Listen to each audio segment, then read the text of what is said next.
নবী সাল্লাল্লাহু আলাইহি সাল্লামকে ছোট্টবেলায় জন্মের পরে, শুনতেছেন সবাই, জন্মের পরে মা আমেনার কোলে যখন নবী, তখন আল্লাহ তাআলা ফেরেশতাদেরকে পাঠাইছে, ফেরেশতারা আমেনার কোল থেকে আমার বন্ধুকে একটু উঠায় আনো, বন্ধুরে কোলের থেকে আনো। আনার পরে ফেরেশতারা আল্লাহ তাআলা বলেন তুফু বিহি মাশারিকাল আরদি ওয়া মাগারিবাহা।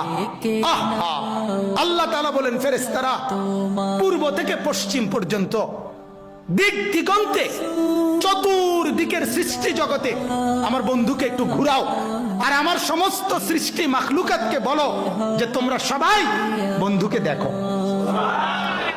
বন্ধু আমি কেমন বানাইলাম, বন্ধু আমি কেমন বানাইলাম। আল্লাহ বলছে ফেরেশতাদেরকে ওই আসমানকে বলো, এই আসমান দেখো মাওলা তার বন্ধুকে কেমন বানাইছেন, দেখো না, নাকটা দেখো, চোখটা দেখো, কান দেখো, হাত দেখো। ছোট বাচ্চা জন্ম নিলে মানুষ সবার কোলে নিয়ে দেখায় না, দেখলেই মানুষ একবারে তার বাবার মতো, ঠিক না, একবারে তার মার মতো, আরে নাকটাতে পুরো তার নানির মতো, ঠিক না, কানটা একবারে তার বড় ভাইয়ের মতো, বলে কি না, আমার বাচ্চাকে দেখে কিনা। রব্বুল আলামিন বলে ফেরেশতারা আমার কায়নাতকে দেখাও, আমার সৃষ্টিকে দেখাও যে বন্ধু আমি কেমন বানাই, কেমন সুন্দর করে বানাই। আর মেরাজের রাতে 50 বছর পরে নবীজির বয়স যখন 50 পূর্ণ হয়েছে, তখন আল্লাহ নবী সাল্লাল্লাহু আলাইহি সাল্লাম মেরাজে গেছেন।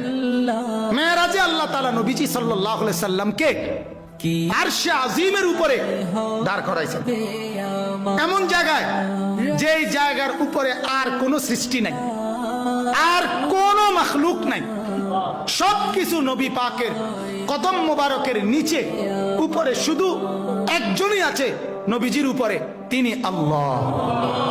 তিনি কে? শুধু আল্লাহ, শুধু আল্লাহ, শুধু রব্বুল আলামিন।